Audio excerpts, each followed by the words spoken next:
The first three Cricket World Cups were so different to this year's event that one sometimes wonders if they were the same sport. Two teams participated in the inaugural event in 1975 because they received invitations. Sri Lanka, one of those two teams, initially stayed not in a hotel but in a student hostel.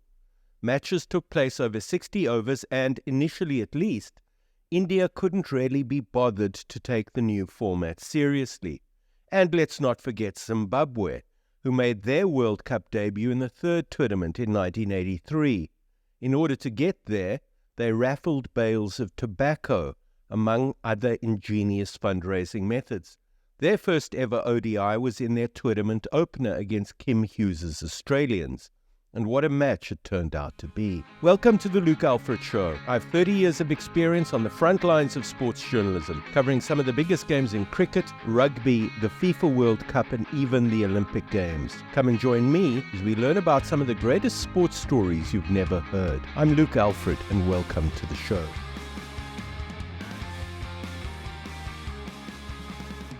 The Cricket World Cup was once a far smaller, protected, and demure animal than the rampant commercial beast we know it as today. The first three World Cups, in 1975, 1979, and 1983, were all hosted by England, with the first three finals being played at Lord's. The qualifying events for the 1979 and 1983 World Cups were also played in England. It was the home of cricket, after all, and cricket needed to stay put. If you didn't stay at home, it might be carried away, watered down by tropical flavors and uncricket-like attitudes. Moral codes might be stretched. Weird and wonderful things might happen. It might struggle in the equatorial sun. Strange as it sounds today, 2 of the 8 places available for the 1975 tournament were by invitation. 6 places out of the 8 went automatically to full International Cricket Council members: England, Australia, New Zealand, the West Indies, Pakistan, and India, while Sri Lanka and East Africa were deemed worthy of receiving cards inside fancy envelopes requesting their attendance. There was a stringent all-white dress code at the event, although, if you were an Australian, you could wear your shirt buttons undone to your navel. Long sideburns were mandatory, and if you had a slightly love-hate thing going with your razor, well, no one but the officials really cared, and they wore blazers and ties. They weren't bothering about really anyway. There was a behavior code too. There was no dissent when you were given out by the umpire. Matches were played over 60 overs with a maximum of 12 overs per bowler. There was no social media in which irrelevant things were discussed and conferred upon ad infinitum. Bales didn't flash, replays were unheard of, and energy drinks, well, that went by a curious name: tea. In the 1975 event, East Africa were only marginally better than useless. None of their batsmen managed a 50 in 3 matches. The Sri Lankans, too, lost all 3 of their matches. They were invitees, after all. But, unlike East Africa, they laboured under the misapprehension that those on the periphery had something to teach those at home. They just couldn't help themselves. They genuinely believed they might have things to offer. Their self-belief was tested early, and in ways they could hardly have envisaged.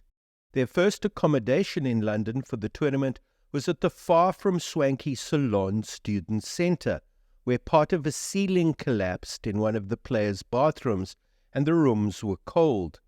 In his excellent book on the history of Sri Lankan cricket, Nicholas Brooks writes that although the centre was soon to be condemned as a building, it did at least have a television set in the lobby. Television, remember, was only introduced to Sri Lanka 4 years later. Mercifully, the canteen at the students' hostel served a fine curry.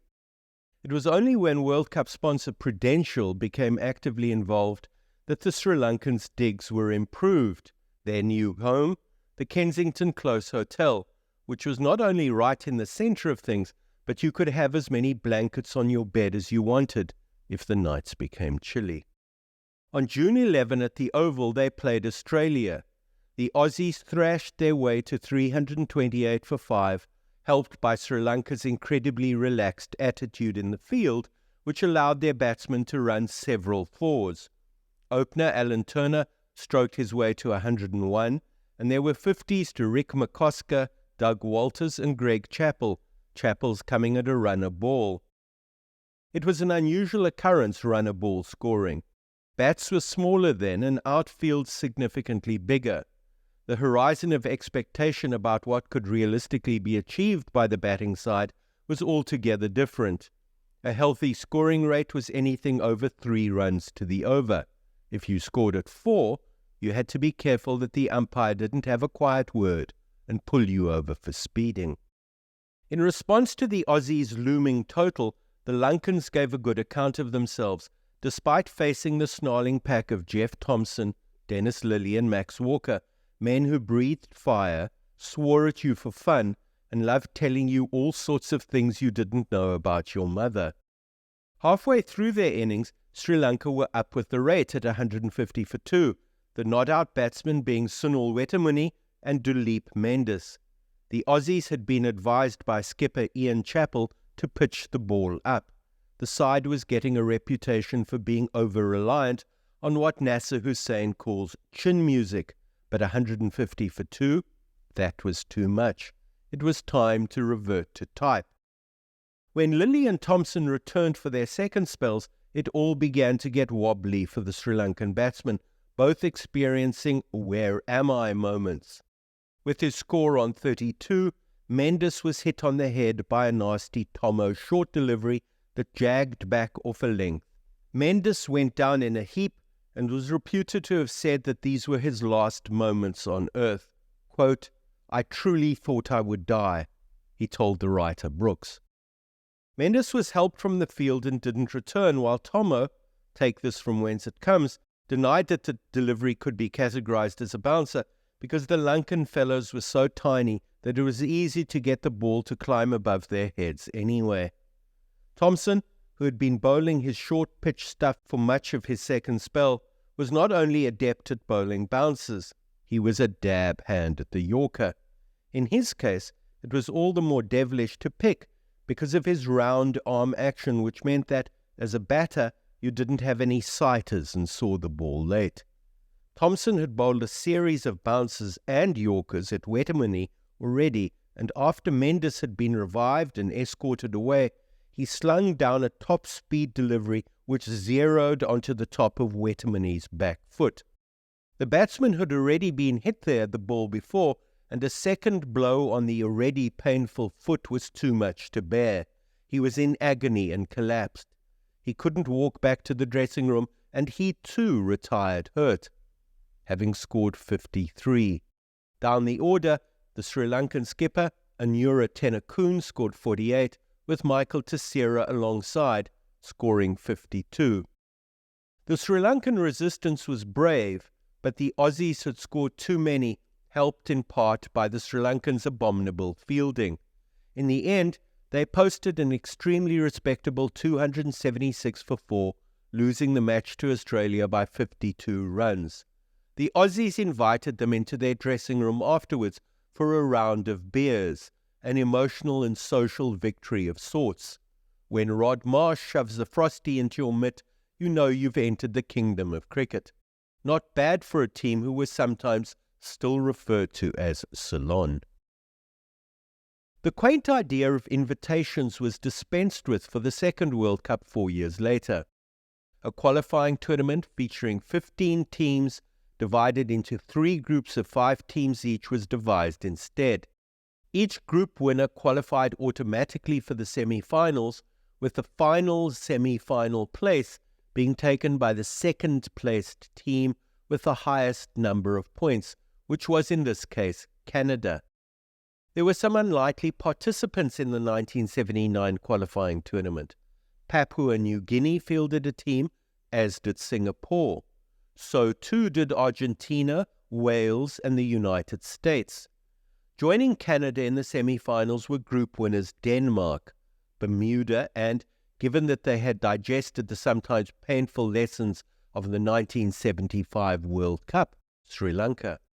In the semis, Sri Lanka beat Denmark, a country about whom it has been said that they lack for very little, with the possible exception of surnames. For the Danes, two Mortensens, Ola and Henrik, dominated the batting, while two Morals, Klaus and Karsten, batted high up too. The Danes also fielded a Thompson, a Christensen, a Pettersson, that's with two S's by the way, and a Nielsen. In the end, none of this was of much help. Same surnames didn't matter if you were bowled out for 110, chasing Sri Lanka's mammoth 318 for 8. The second semi-final, that between Canada and Bermuda, was a crabby, low-scoring affair. Batting first, Bermuda could only crawl to 181 in 58.1 overs. Initially, Canada made a hash of their reply, plunging to 36 for 4. The innings was rescued, however, by Brian Morissette, a former Windward Islander who scored 72, Canada winning by 4 wickets. In the final, Canada were no match for Sri Lanka, who posted 324 for 8 in their 60 overs. Mendes, who had been viciously felled by a Thompson bouncer that was not a bouncer in the World Cup 4 years previously, top-scored for them with 66, becoming the tournament's top aggregate scorer with 221 runs at an average of 55.25. Chasing the Sri Lankan total was challenging, the tournament's highest to date. Canada lost 2 of their first 3 wickets to fall to unfortunate runouts. A 4th wicket stand of 99 between John Vaughan and Cecil Marshall had them on track, but with Marshall's dismissal for 55, the bounce went out of their bungee, and they lost the final by 60 runs. It was an interesting tournament for Sri Lanka, as they riffed on the 1975 idea that not only might the cricket world, and the home of cricket, have something to teach them, but they might have something to teach the cricketing world.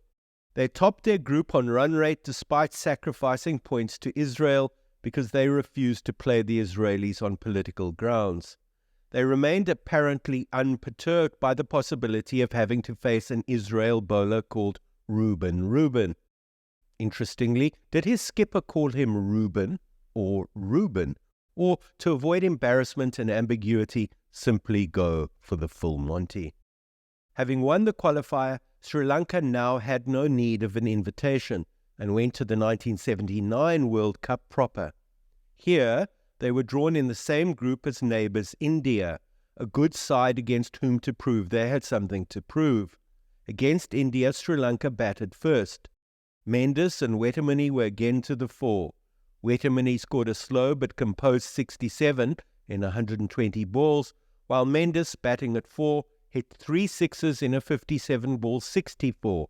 At the end of their allotted 60 overs, Sri Lanka had scrounged their way to 238 for 5. It was competitive, but only just. Needing 239 to win, India never really got going. True to his cussed one-day self, Jeff Boycott had nothing on him. Gavaskar was out for a 54-ball 26. Dilip Vengasaka scored 36 in 57 balls, and Gundappa Viswanath scored 22 in 55 balls. At one stage, India were 160 for 6. It got worse. They were 191 all out to lose to Sri Lanka by 47 runs. A journey that had started by being bullied by Australia at the Oval 4 years previously and had wound its way through a qualifying tournament in the Midlands in which they lost points for deciding not to play Israel on political grounds, had finished with a win against their far larger cousins from the north. Strange to say, given that we are entrenched in an Indian Premier League age, but India were pretty sniffy about limited overs cricket to begin with. The idea of a finite number of overs seemed alien to them. There were cultural issues involved. India was inward-looking in the 1970s, but there was also a slight but perceptible mingling of conceit and stubbornness. Perhaps they wagered 60-over cricket would come and go, and like chary investors, weren't convinced that putting down their money would result in tangible rewards. In their opening match against England in the 1975 tournament, for example, Sunil Gavaskar famously scored 36 in 174 balls. As India responded, I believe the verb chased is misleading, with 132 for 3 after England had scored 334 for 4. In mitigation, it should be noted that Gavaskar did tentatively creep out of his comfort zone, scoring 1-4 in his 36. Gavaskar never really accounted for his behavior in this match.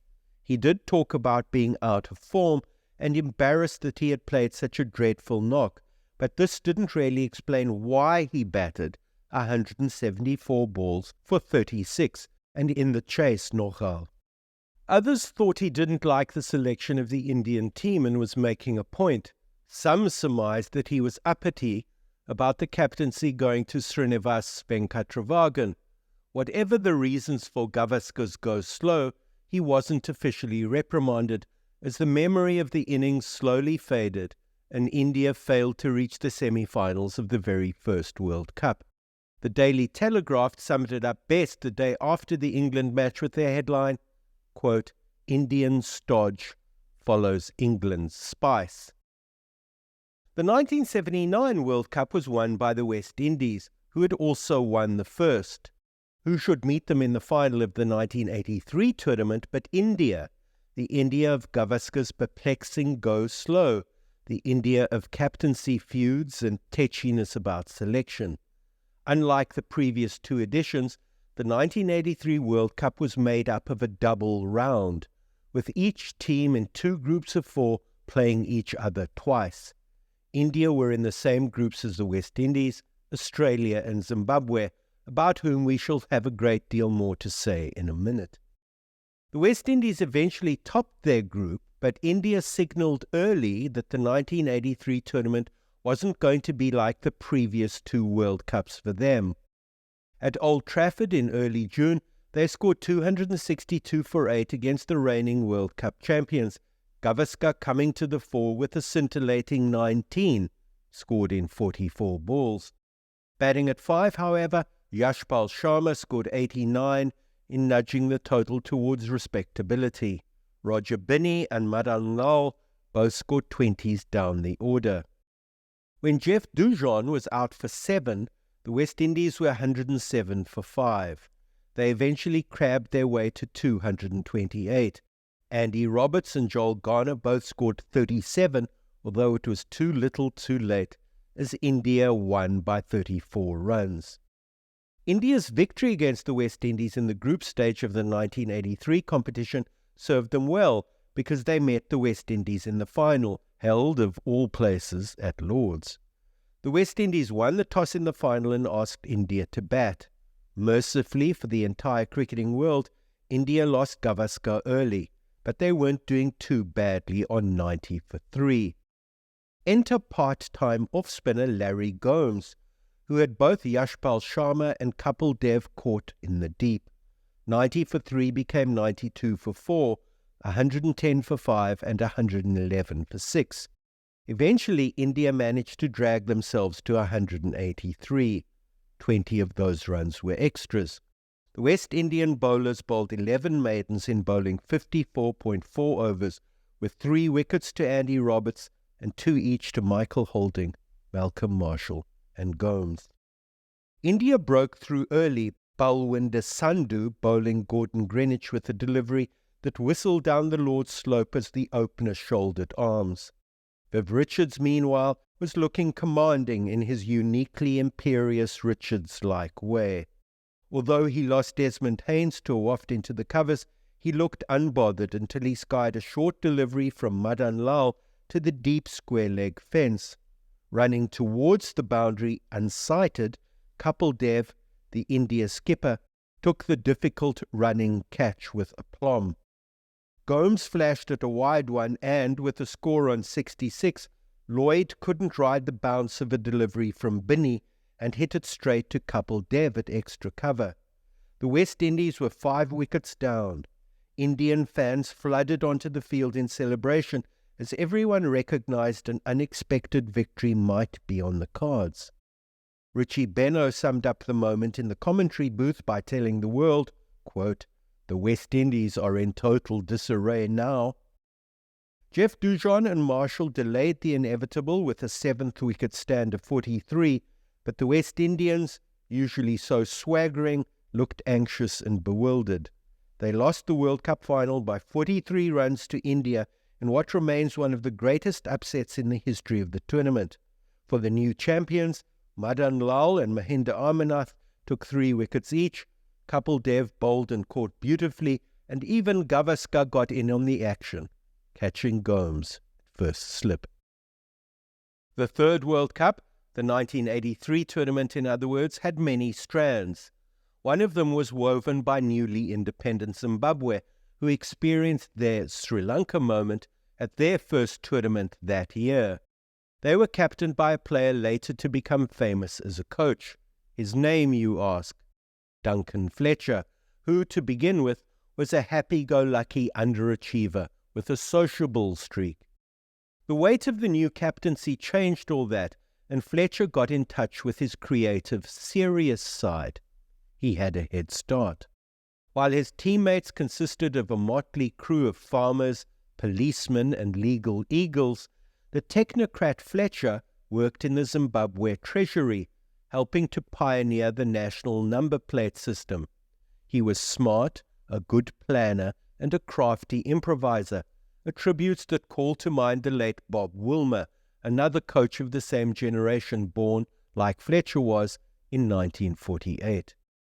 When preparing for the arrival of a young West Indies side containing Malcolm Marshall, Hartley Elaine, Wayne Daniel and Winston Davis, shortly after Zimbabwe had been readmitted to the World Game, for example, Fletcher brought in a group of local baseballers to thunder deliveries down to the Zimbo batsmen on concrete wickets.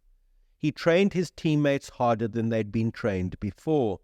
Their fielding improved to a standard well beyond those shown by the Sri Lankans in the 1975 World Cup. He even sought out the help of Ian Robertson, a Springbok rugby utility back who made the team for the '83 World Cup fitter than they had ever been. Having raised money through cake sales and raffling bales of tobacco before they left Zimbabwe, Fletcher's team played their opening World Cup game against daunting opponents, Kim Hughes's Australia. Such was the Aussies' air of invincibility that Fletcher's men failed to notice that Lilly took private transport to Trent Bridge, the venue for the game. The relationship between several members of the team and Hughes, the Aussie skipper, is best described as tetchy, but the newbies were so overawed that they failed to join the dots. The closest the Zimbabweans had come to the Australians, in fact, was watching endlessly recycled videos of their previous matches, and they still strode across the cricketing firmament like gods. Quote, "The only time we would have seen those people was on TV," said a young member of Zimbabwe's side, Dave Houghton. "None of us had been to England because Rhodesian passports weren't allowed into England. To suddenly be able to go out and play against these Australian players, that was a new experience." On the morning of the game, Ali Shah and Grant Patterson opened the innings for Zimbabwe after Hughes asked them to bat. Although they were excruciatingly nervous, they managed to negotiate through the early overs. Soon they had a 50 partnership, then inched beyond it. On 55, though, a double blow, with Lilly removing both openers. Shortly afterwards, Graham Yallop, bowling his medium paces, snuffled Jack Heron and Houghton. What had started so well meandered without conviction to 94 for 5, with Pycroft's dismissal at lunch. The match, realized curious neutrals, had no tricks up her sleeve. It was following its predicted arc. After the interval, a heady counterattack from a team who had sold cufflinks and ties to the sartorially challenged Zimbabwean crowds in order to raise the cash to get them to England.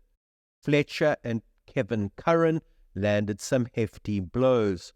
After a 6-wicket partnership of 70, Curran was adjudged caught by David Hookes off hog for 27, a bad decision in Houghton's eyes.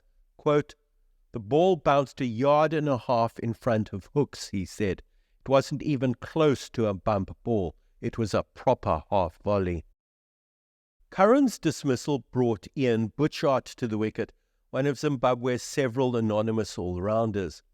Butchart was inspired by his skipper and Curran's post-lunch rally and breezed his way to a whirlwind 34, including a towering 6 back over Thompson's head. Fletcher ended the innings with 69 not out as the Zimbabweans finished on 239 for 6, a decent but by no means match-winning total.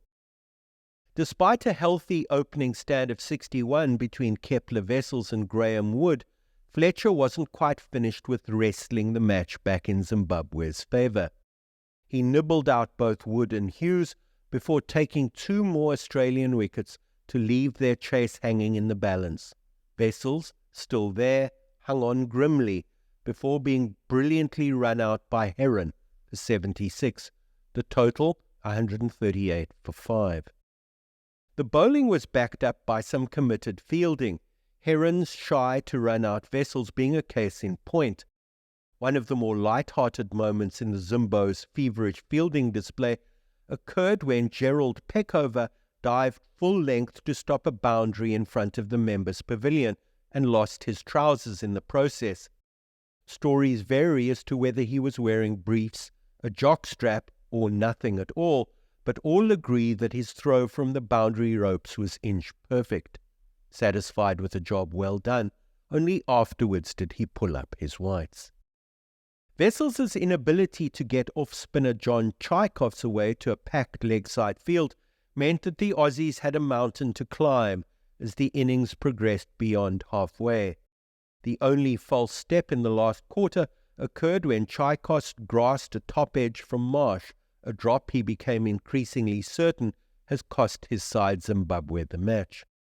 It turned out to be less important than he thought. His miserliness and Fletcher's 4 wickets meant that Marsh, despite a cavalier 50 in 42 balls, had too much to do.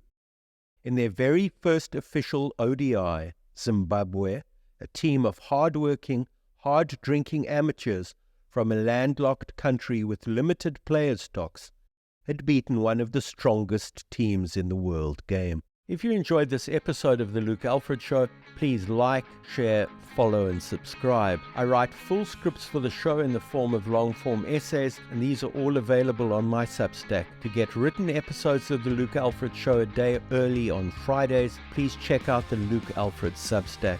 You can hear The Luke Alfred Show on YouTube, Spotify, Apple and Google Podcasts, or wherever you get your podcasts. I release a new episode every Saturday at 10:30 a.m.,